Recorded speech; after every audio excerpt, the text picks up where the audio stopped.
Rooftop solar নিয়ে আমার আমার নিজের একটা অভিজ্ঞতা আছে। আমি খুব রিসেন্টলি এটা আমি আসলে একটা এক্সপেরিমেন্ট করার চেষ্টা করেছিলাম। আপনারা হয়তো শুনেছেন যে এই নবায়নযোগ্য জ্বালানির জন্য একটা কমিটি করে দেওয়া হয়েছে সরকার প্রধানমন্ত্রীর কার্যালয় থেকে, যাতে এটাকে আরও কীভাবে দ্রুত করা যায়। মাননীয় মন্ত্রী ওখানে আছেন, ওখানে আরও বেশ কয়েকজন মন্ত্রীকে পরে যোগও করা হয়েছে, আমিও ওটার একজন সদস্য।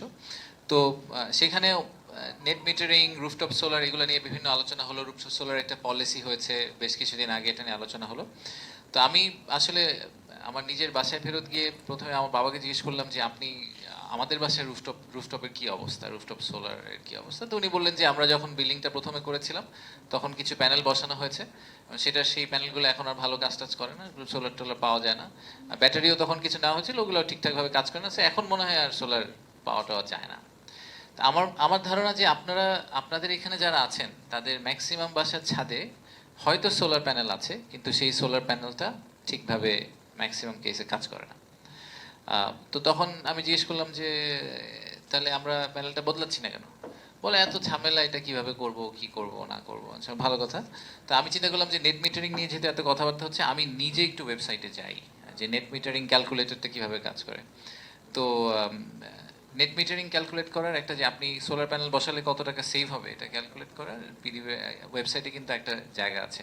কিন্তু আমি আপনাদের ডেফিনেটলি আপনাদের চেয়ে লিটারেসিতে অনেক নিচের দিকে, যেহেতু আমি ইঞ্জিনিয়ার না।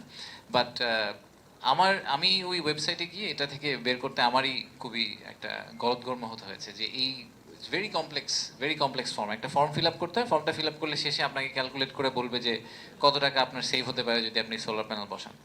তো এই কমপ্লেক্স স্ট্রাকচার, তারপরে নেট মিটারের দাম, যে মিটার সেটার দাম বেশি।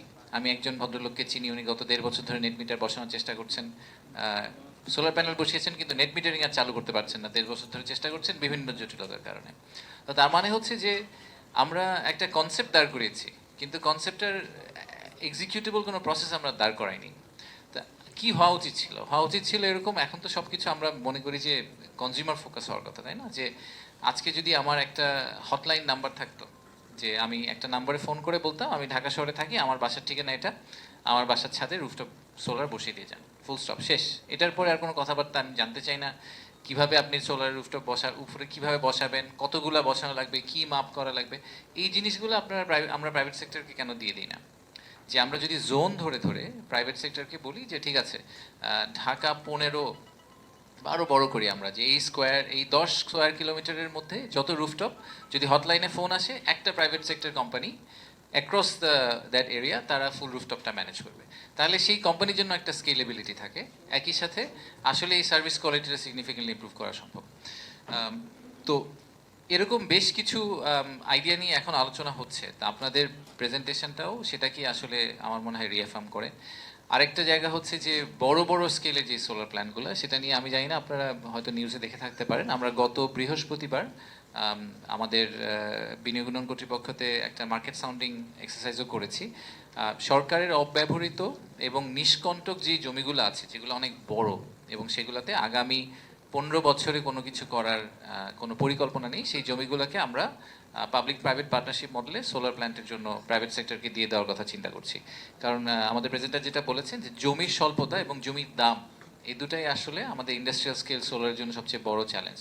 তো যদি আমি জমিটা আমার ইকুইটি হিসাবে, সরকারের ইকুইটি হিসেবে দিয়ে দিতে পারি একটা পার্টনারশিপ মডেলে, তাহলে আসলে জমির খরচটা ওখান থেকে উঠে যাচ্ছে।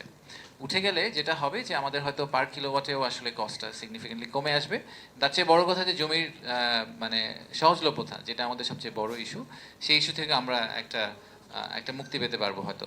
তো আমরা প্রথম যে প্রজেক্টটা করছি সেটা বেজার একটা জমির উপরে, ফেনীতে, নোয়াখালীর দিকে, প্রায় 135 মেগাওয়াটের একটা জমি। এবং ইনফ্যাক্ট আপনারা এটা শুনলে খুশি হবেন যে ওখানে আসলে এই বিএসএস, ব্যাটারি বেস সিস্টেম বলে, যেটা এনার্জি স্টোরেজ সিস্টেমকে ওটার মধ্যে ধরেই প্ল্যান করা হয়েছে। কারণ আমরা চাচ্ছি যে সোলার এনার্জিটা আসলে সন্ধ্যাবেলা ব্যবহার করা হোক।